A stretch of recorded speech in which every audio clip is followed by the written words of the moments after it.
Hi, it's Michelle from Movement Lesson, day 10 here. Just going to be working on, as you can see, it's higher in the door jamb, so we're going to be working on the upper parts. Still reaching up, also reaching down. This stuff, again, is hopefully you're getting more of the routine and you're just feeling it out and feeling more when you're working and getting in and out of the car, doing stuff around the house on the computer, more of that rotation kicking in, that you're moving a lot more, you can look around a lot more. I'm going to start working on here with that and more of the vision this time. So again, we've got the door jamb up high, so I'm just going to go through the right, just as if I'm reaching for a tabletop. Just something like this. But again, now I can look for you and to the table to coordinate my hand. And you're going to do this again 10, 15 kind of times. Feel it with very little effort. Notice I'm not doing anything here with the left, just say. You can actually put your hand down if you want, but I'm just sort of in my straps. And now I'm going to look away. One of the things with ADD is if you watch a kid, they can't rotate through the upper chest cavity, and that's what happens. If you say, can you get me that pencil? Well, I can look at you and reach over here, let's say. I know I have spatial awareness. I know my orientation around space. But a child with ADD, let's say, or even an adult, will have to go, oh, I'll get the pencil, because the chest cavity can't rotate, and so they need to take their whole system, because the eyes can't separate from that, and go after that. And then once they do that, they totally forgot what they were doing originally. So again, I can talk to you on the camera and not be concerned with what my hand is doing and still maintain looking over and looking to, away, just random movements. But that's walking. You know, you want to be able to walk and move around and look. Now, the same thing we're going to do now is with the upper body. And again, feel the transfer. I'm standing. I'm lightly going to rotate, transfer over to my right foot, going into an extension. And notice too, I have more of a counter here. My arm's going back here. I could do this, that's no problem. But naturally. And now I'm looking at my hand when I'm doing this. And again, you want to do that several times. And then you want to do this where you're looking away. You should be able to have a conversation. Eyes float separately from your hand and feet. And if this sounds strange, well, guess what? You drive a car. And if you watched your hands or your feet while you were driving, you wouldn't be here. You'd be wrapped around a tree. We do these habits all the time. It's just some we just take for granted, and others we realize it's difficult, especially when it's a new task. When something is a new task, you tend to want to watch your hands, and that's fine. But I can stand here and tie my shoes and not look at my feet. So those are things to consider. So same thing you want to do with the eyes together and eyes away. And now I'm going to reach down. So first again, I'm going to reach.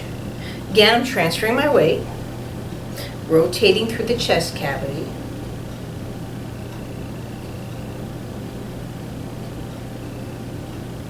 So now I'm going to purposely look.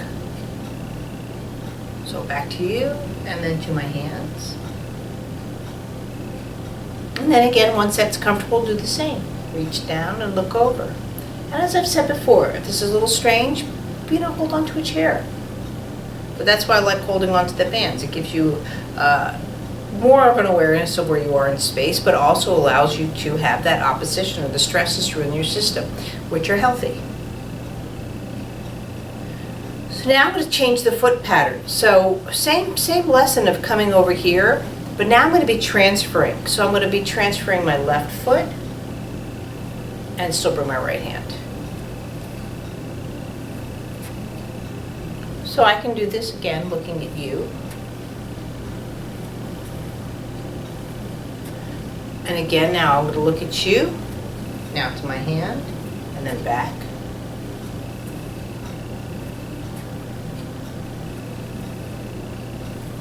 At all times, put a chair out there if you need to. And now I'm going to look away.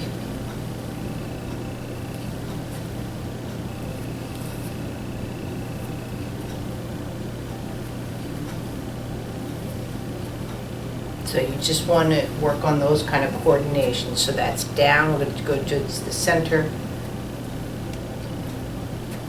You'll feel more of in a sense, a stretch over the chest cavity.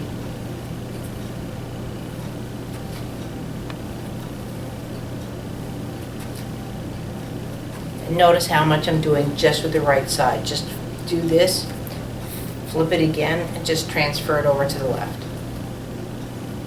And now I'm going to look to my hand, and then back to you.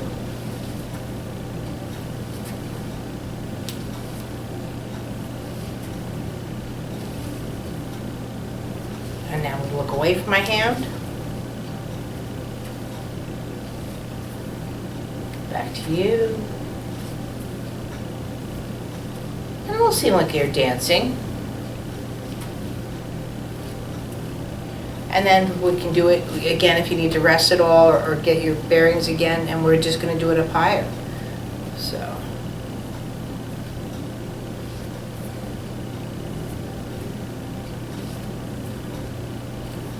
Then again, comfortable, look at your hand, and then back. You always want to separate the vision. Meaning I'm not doing this and then this. That would be valid moves, but actually you can get pretty dizzy doing something like that. And then I'll look away from my hands.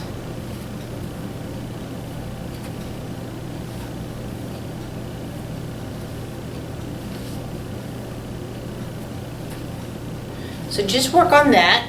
Do the right side, do your left side, and then tomorrow we'll work on how we'll eventually transfer the two. Because one of the things we're working up to is to sidestep. Because a lot of people don't know how to do that. They'll do. You don't realize it, but you do the shuffle versus that transfer. So the side. But again, we'll be doing that in the next couple of days. So give this a try and see where it works. Remember, you want to just play with it. Start playing, using all the moves that you're starting to learn. That's what it's all about. Thanks.